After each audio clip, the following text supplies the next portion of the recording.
وعملوا الصالحات، آمنوا وعملوا الصالحات، او لوگو پہلے ایمان درست کرو پھر نیک عمل کرو۔ اور اب یہ جناب آئے ہیں کترے ہوئے کہ امن ایمان کی بات ہی نہ کرو، عمل نہیں کرو، عمل نہیں کرو، عمل نہیں کرو، عمل نہیں کرو۔ میں نے کہا بیوقوفو، عمل کی کوئی جڑ بھی ہے؟ یہ ایمان ایسا پودا ہے جس کی جڑ کوئی نہیں؟ کہا نہیں جی بے جڑا تو نہیں۔ تو میں نے کہا جڑ بیان کرو، جڑ تو بیان کرو نا، جڑ کیا ہے؟ یہ زمین کو اوپر ہو گیا ہے، 10 فٹ اوپر لٹک رہا ہے، جڑ کو زمین پر نہیں آیا؟ کہا آیا ہے۔ میں نے کہا وہ بیان کرو، بتاؤ، اگر کوئی تمہارا پیر استاد ہے تو بتاؤ، بتاؤ۔ عقیدہ ہی تو جڑ ہے، عقیدہ جڑ ہے، اور جڑ کے بغیر کوئی درخت سبز نہیں رہ سکتا، ہوتا ہی کوئی نہیں۔ ہمارے پنجاب میں مشہور ہے کہ جڑ کے بغیر ایک درخت ہوتا ہے چھوٹا سا ٹوپی والا، اس کے اوپر ایسے چھتری بن جاتی ہے، دیکھا پات بیٹھا صحیح بن بولا ہے نا؟ آپ نے دیکھا کبھی؟ صحیح لفظ بولا ہے، پرانا لفظ بولا صحیح۔ آپ نے دیکھا نا بارش کے موسم میں روڑیوں پر وہ اگاتی ہیں، جڑ نہیں ہوتی، ایسے ہی مسل دو تو معمولی سے ایسے۔ لیکن نبی کریم علیہ السلام نے ایمان کی مثال کھجور سے بیان فرمائی، باقاعدہ بخاری شریف میں موجود ہے۔ اور جڑوں کے بغیر نہیں، سب سے مضبوط جڑ ہوتی ہے اس کی، اس کو تو سال سال پانی نہ ملے تب بھی سبز رہتی ہے، اس سے مثال بیان فرمائی، بخاری شریف میں موجود ہے۔ ہاں تو جڑ کی بنیاد پر ہی نا، کیونکہ جڑ اس کی تر رہتی ہے، ہاں جڑ تر رہتی ہے، اس کی بڑی گہری ہوتی ہے اور تر بھی رہتی ہے، اسی لیے نبی کریم علیہ السلام نے اس کے ساتھ ایمان کی مثال دی ہے۔ تو مسلمانوں، میں آپ سامنے یہ بات عرض کرنا چاہتا ہوں، انبیاء کرام کے بارے میں بنیادی زاویہ نقطہ غلط ہے ان لوگوں کا۔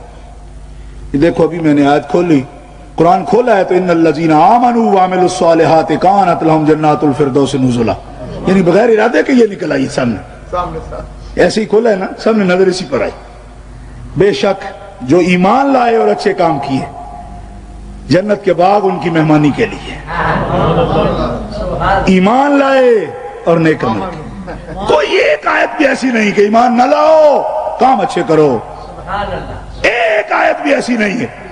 بلکہ میرا یہ دعویٰ ہے قرآن پاک کے طالب علم کی حیثیت سے، جس کا ایمان نہیں اس کے اعمال کا ریکارڈ ہی کوئی نہیں، لکھے ہی نہیں جاتے، جیسے ہیں جیسے نہیں ہیں برابر ہے۔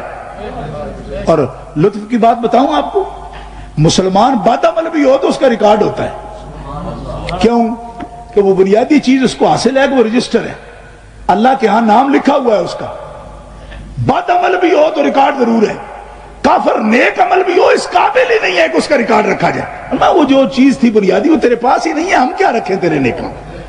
چاہے کہیں جی سر گنگا رام اسپتال بنا دیا جی، فلانے نے یہ بنا دیا، فلانے وہ بنا دیا، فرمایا آخرت میں کوئی حصہ ہی نہیں ہے تیرا، نیک نامی ملے گی اس سے، وہ دنیا میں ہی مل جائے گی، لوگ کہتے رہیں گے بڑا اچھا ہے، بڑا اچھا ہے، بڑا اچھا ہے۔ فرمایا میرے ساتھ تو ایمان لاتا تو آخرت میں اس کا اجر ہوتا، یہ تو دنیا کے لیے تھا، دنیا میں ہو گیا بس، لوگ کہیں گے اچھا ہے اچھا ہے اچھا ہے، یہی تیری نیکی کا کام، بس مل گیا دنیا کے اندر، آخرت میں کچھ نہیں ہے تیرے لیے۔ اور مومن کا آخرت میں ہے، اگرچہ بد عمل ہے، اسی لیے ہمارے بزرگوں نے لکھا، خاص کر اعلیٰ حضرت رحمۃ اللہ تعالیٰ علیہ نے لکھا کہ سنی بدماش بھی ہو اور بد عقیدہ تہجد گزار بھی ہو تو بدماش سنی اس سے بہتر ہے۔ کیوں؟ اس لیے کہ اس کے پاس وہ بنیادی چیز موجود ہے جس کی وجہ سے اس کی کبھی نہ کبھی بخشش ہو ہی جائے گی۔ بات سمجھ آ رہی ہے؟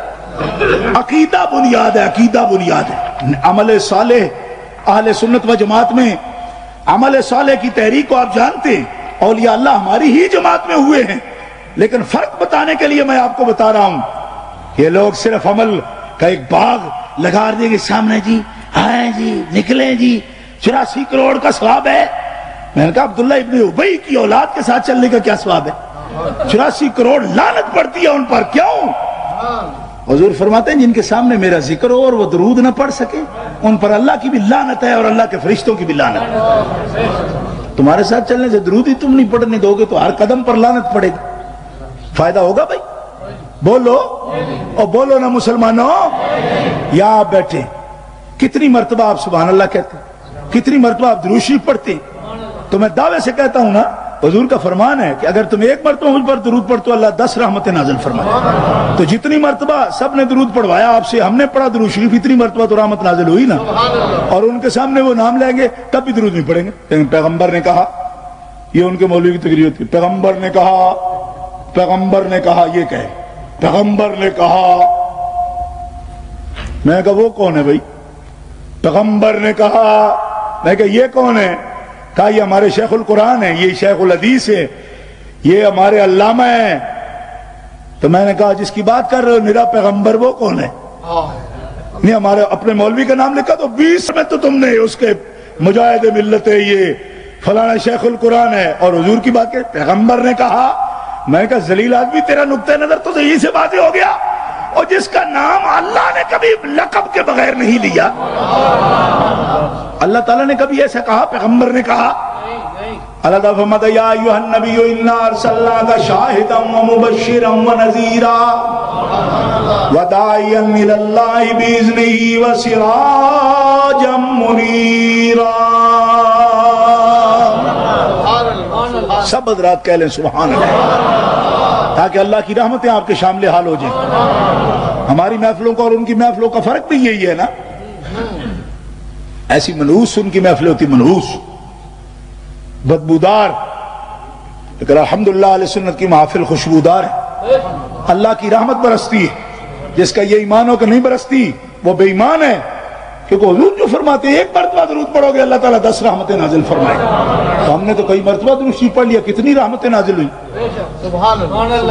بلکہ ایسی محفل پر تو اللہ کے رحمت کے فرشتے سایہ کرتے ہیں. بخاری شریف میں حدیث موجود ہے. اور یہاں تک آیا کہ اللہ تعالیٰ فرشتوں سے پوچھتا ہے اور رحمت فرماتا ہے، مغفرت فرماتا ہے. ایسی محفلوں میں بیٹھنے والوں کے لیے ایک فرشتہ عرض کرتا ہے یا اللہ سارے صحیح نیت سے نہیں بیٹھے، کچھ ایسے کسی کے کہنے پر بیٹھ گئے. اللہ فرماتا ہے ان پر بھی رحمت فرما. کیوں؟ فرمایا ان نیک بختوں کے ساتھ بیٹھا ہوا بدبخت رہ ہی نہیں سکتا. صحیح بخاری شریف میں یہ حدیث پاک حدیث قدسی موجود ہے اور بڑی لمبی ہے. صرف اسی کی ایک اگر ترجمہ بھی کر لیں تو آدھا گھنٹہ اس پر بھی لگ جاتا ہے. حضرت ابو ہریرہ حضور سے روایت کرتے ہیں حدیث قدسی. تو یہ محفل ہے. اور ایک وہ محفل ہے جس میں جب بھی وہ بیان کریں نبیوں کے پاس کچھ نہیں ہوتا. تو میں نے کہا جس کے پاس کچھ نہیں ہوتا وہ آیا کس لیے؟ کیوں ہے؟ ایک جس کے پاس کچھ نہیں اس کے آنے کی ضرورت کیا تھی؟ کیونکہ ہم بہت سے پہلے موجود ہیں جن کے پاس کچھ نہیں. نہیں سمجھ آئی؟ ایک ایسا اور بھیج دیا جس کے پاس کچھ نہیں. بتاؤ نا، سمجھ نہیں آئی آپ کو؟ اللہ فرمایا ہم نے بھیجا نبیوں کا کہا جاؤ آئے گا. تب ایک مولوی کھڑا ہو کر کہتا آیا ہے کچھ نہیں. تو میں نے کہا بڑا بھائی اعلان تھا، بڑا جی چرچا تھا آئے گا. اور مولوی کہتا کچھ نہیں. تو میں نے کہا کچھ نہیں کے لیے آیا ہے؟ سوچو تو خدا کے لیے اس لیے آیا کچھ نہیں کے لیے تو اتنی آمد کی ضرورت ہی نہیں تھی. دیکھو قرآن پاک ہاتھ میں لے کر اس لیے، ورنہ یہ آیت کریمہ الحمدللہ مجھے یاد ہے، لیکن میں اپنے ہاتھ میں لے کر آپ کے سامنے قرآن پاک اس لیے بیٹھا ہوں کہ مجھے ایک بچے نے کہا کہ وہ کہتے ہیں قرآن یہ بیان ہی نہیں کرتے. ہم قرآن بیان نہیں کرتے تو کون کرے گا؟ ہم اہل السنہ ہیں. آپ نے سنا اصول؟ ہمارے اصولوں میں پہلا اصول ہی کتاب اللہ ہے. کتاب اللہ. اور کتاب اللہ اگر نبی اللہ کی تعریف نہیں کرے گا تو ہم لائیں گے کہاں سے؟